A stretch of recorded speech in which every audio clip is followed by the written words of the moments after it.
रोजा सोडायला गेलेल्या तरुणावर हल्ला, पुणे हादरलं।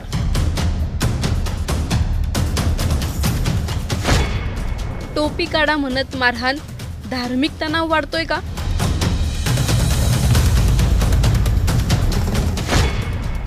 शंभर ते 150 जणांचा जमाव, हातात दांडके, दगड, कोयत्यांसह धुमाकूळ। रमजान सारख्या पवित्र महिन्यात रोजा सोडायला गेलेल्या तरुणावर हल्ला होतो। हे नेमकं चाललंय काय?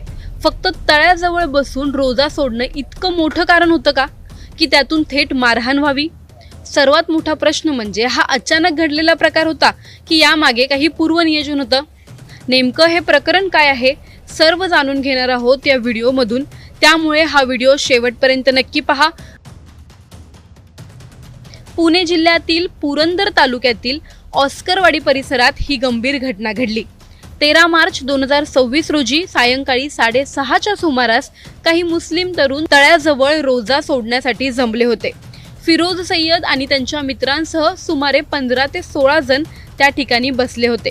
ते फळं आणि जेवण घेऊन शांतपणे रोजा सोडण्याची तयारी करत होते। मात्र काही वेळातच अचानक 10 ते 15 दुचाकीवरून तरुण तेथे आले। त्यानंतर आणखी 70 ते 80 दुचाकीवरून मोठा जमाव तेथे दाखल झाला। एकूण 100 ते 150 जणांचा जमाव त्या ठिकाणी जमा झाला। तक्रारीनुसार या जमावातील काही जणांच्या हातात दांडके, चाबूक आणि कोयत्यासारखी हत्यारं होती। जमावाने इथे का आला आहात, ही काय तुमच्या बापाची जागा आहे का, असं म्हणत शिवीगाळ देखील केली।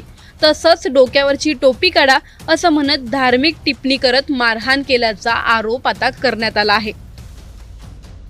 यानंतर जमावाने त्या तरुणांना दगड, दांडके आणि चाबकाने देखील मारहाण केल्याचं सांगितलं जात आहे।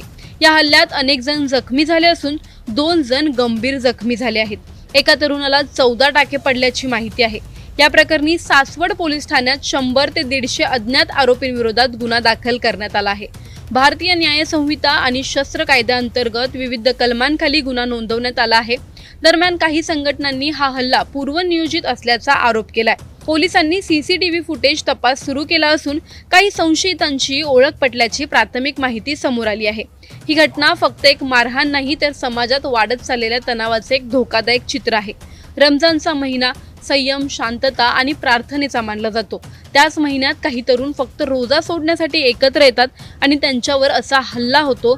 ही गोष्ट ऐकताना देखील धक्का बसतोय, कारण ते तरुण कोणताही वाद घालत नव्हते, आपली धार्मिक परंपरा पाळत होते। पण अचानक आलेल्या मोठ्या जमावाने त्यांच्यावर हल्ला केला। शिवीगाळ, धार्मिक टिप्पणी आणि मारहाण हे सगळं काही मिनिटात घडलं। आज प्रश्न त्या 15-16 तरुणांचा नाही, प्रश्न हा आहे की अशा घटना वाढत चालल्या आहेत का? लहान कारणांवरून इतका मोठा जमाव एकत्र येतो तरी कसा? धर्माच्या नावावर द्वेष वाढतोय का, की काही लोक जाणीवपूर्वक वातावरण बिघडवण्याचा प्रयत्न करत आहेत? पोलीस तपास सुरू आहे, आरोपी सापडतीलही, पण या सगळ्यामध्ये समाज म्हणून आपण कुठे उभे आहोत हा विचार करणं गरजेचं नाहीये का? रोजा सोडणं अपराध आहे का? 100 ते 150 लोकांचा जमाव इतक्या पटकन जमाच कसा झाला? हा हल्ला अचानक होता की आधीच प्लॅन केला होता? धार्मिक भावना भडकवण्यामागे कोण आहे? अशा घटना थांबवण्यासाठी प्रशासन काय करणार? आणि सर्वात महत्त्वाचा प्रश्न म्हणजे आपण खरंच सुरक्षित समाजात राहतोय का, की तणावाच्या सावलीत जगतोय?